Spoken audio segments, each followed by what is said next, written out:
Patterns. Red, blue, red, blue, red, blue, red.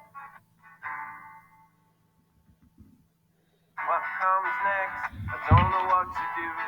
What comes next? The color is blue.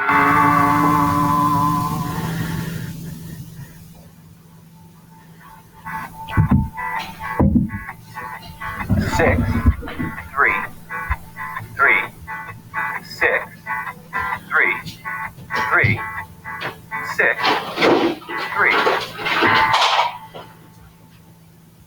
What comes next? What will it be?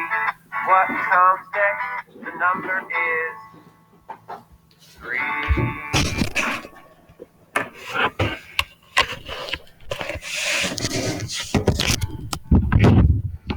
Triangle. Triangle. Circle. Square. Triangle. Circle. What comes next? I don't know what goes there. What comes next? The shape is a square.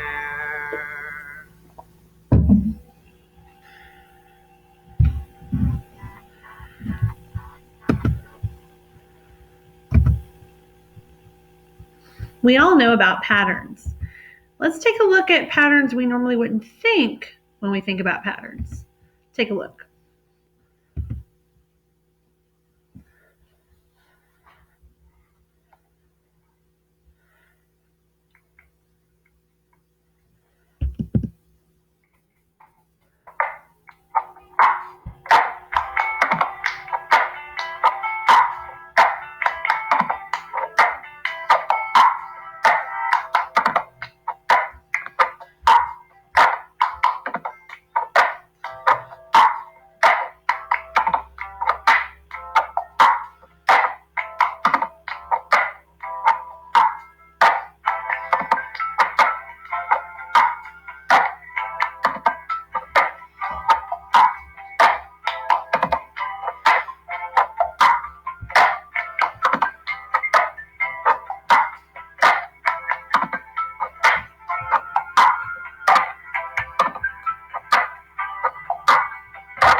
So we can have patterns that are visual, like we learn in math, right? Because pattern is what? The same thing repeating itself over and over again. Well, in this, what was repeating itself? Right. She used the solo cup, and then she was using her hands to make what? A pattern. That's right.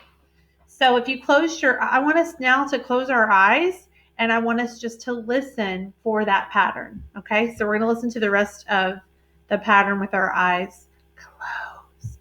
Here we go.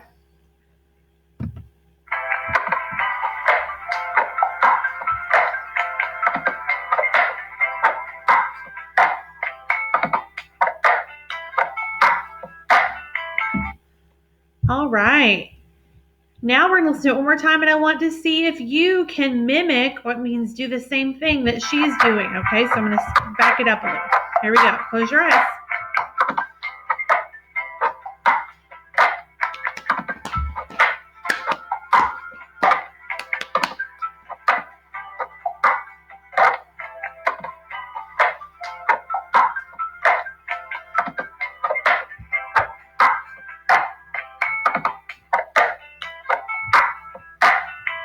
All right, how'd you do?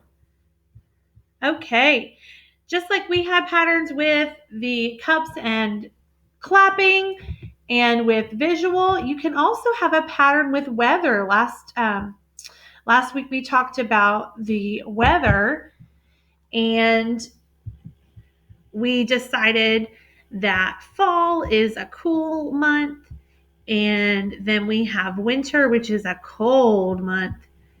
And then we have spring, which becomes a little warm, getting warmer. You're starting to lose the pants instead of now wearing shorts. So you're taking the pants, replacing them with shorts and short sleeves. And then summer, that's when we'll see some shorts and short sleeves or shorts and sleeveless without sleeves. Okay? But there's a pattern. It repeats itself. So remember, fall happens right when school happens, right? Then we have winter break, holiday break. That's winter. Then we have spring break, which is coming up in a couple months. And then we're off for the summer. It repeats itself over and over again every year. All right, so for today, our cue is we will listen to sound patterns in a song with lyrics and without lyrics. Okay? So let's go ahead and do that now. I know we've heard this song before, If You're Happy and You Know It. So I'm going to sing it and do the parts where it says clap your hands. So if you want to join in with me, that would be so much fun. Here we go. If you're happy and you know it, clap your hands. If you're happy and you know it, clap your hands. This says clap hands twice. If you're happy and you know it, and your face will surely show it. If you're happy and you know it, clap your hands.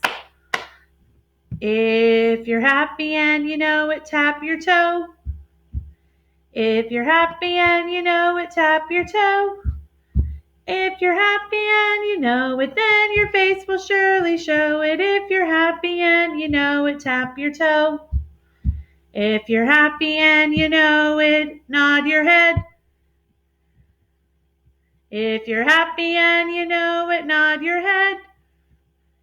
If you're happy and you know it, then your face will surely show it. If you're happy and you know it, nod your head. If you're happy and you know it, clap your hands.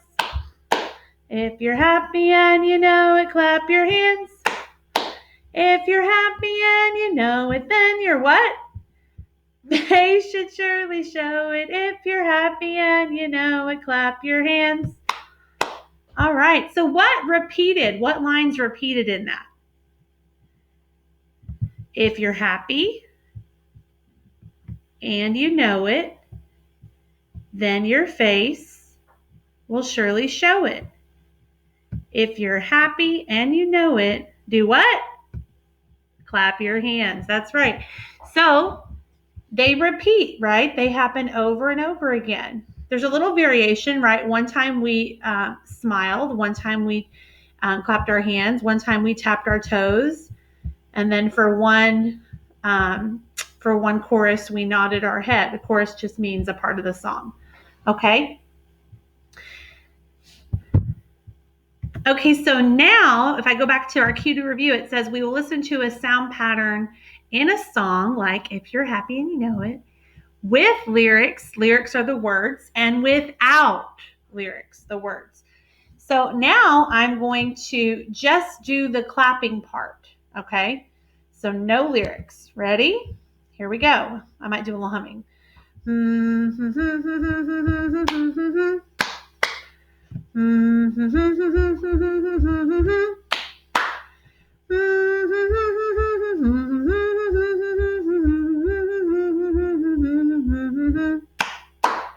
Okay, so what repeated?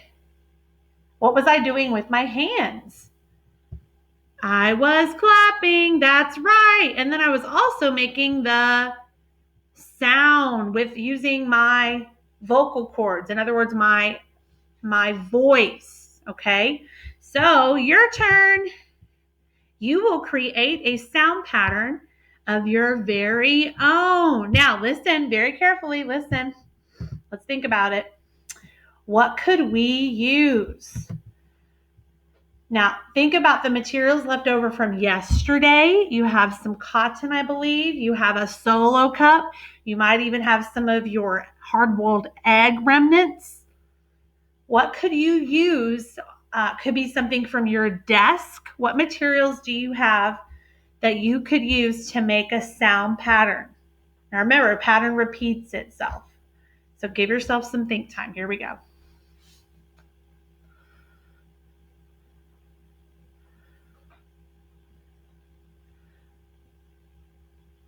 Okay, now don't worry about gathering materials yet, okay? And people at home, same thing.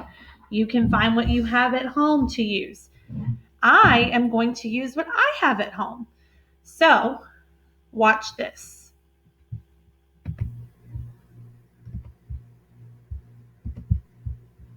So I'm using a couple of things. I'm using some silverware. It feels cold to the touch, but also feels smooth. And it's a little heavy. I'm using a glass that I drink from and another type of cup, but it's a plastic cup. It also feels smooth but lightweight. And I'm using a large mug, which looks like a bowl, and some sandpaper. Okay, so I'm going to make a sound pattern using these objects. Okay, here we go. Ready? I'm going to keep it simple at first.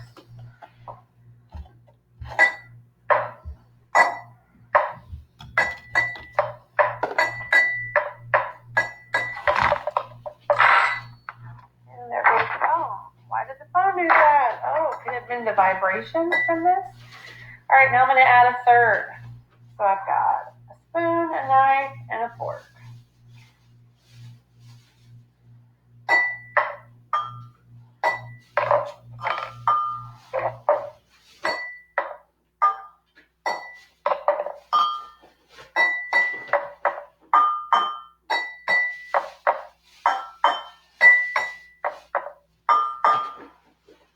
What's going to come next? Very good. Glass. And the bowl. Mug. Glass. Cup. Mug. Glass. Cup. Mug. Now I'm going to add a fourth. I'm going to add some. Okay, I'm going to change it up. Here we go.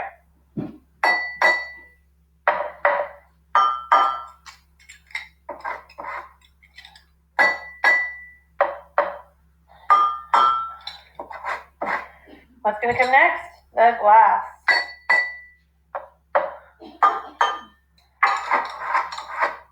What if I change the order? I can create another pattern. This time I could start with the mug using a different utensil. I'm using the butter knife now.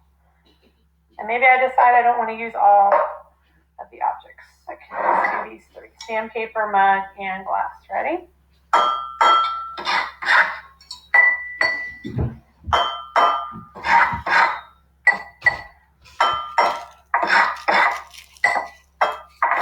Now I changed it. I'm only doing the tap one time.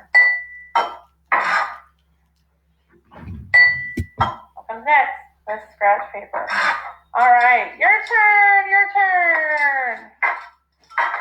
Create your own sound pattern using the objects at your desk. It could be a marker cap. It could be a solo cup that we used yesterday for the sound experiment. You pick. Alrighty. So you will create a sound pattern of your very own using materials around your house or your desk, as was stated in the video. And then in-person learners, go ahead and share that with your teacher and compare to your colleagues and decide if you can repeat the same pattern that they did. Remote learners, we can't wait to see it. Record a video of your sound pattern. And why is this important? It's so important. You never know what types of jobs you can have. The obvious one is if you work and choose music as a career because of the sound patterns we just did. But there are all kinds of jobs that require you to be able to understand what patterns are. We look for patterns in weather. We look for patterns when we are trying to solve a problem. Right? So it's very important that we learn patterns. And of course, have a great day. I hope you all have a great day, and we'll see you next time. Bye-bye.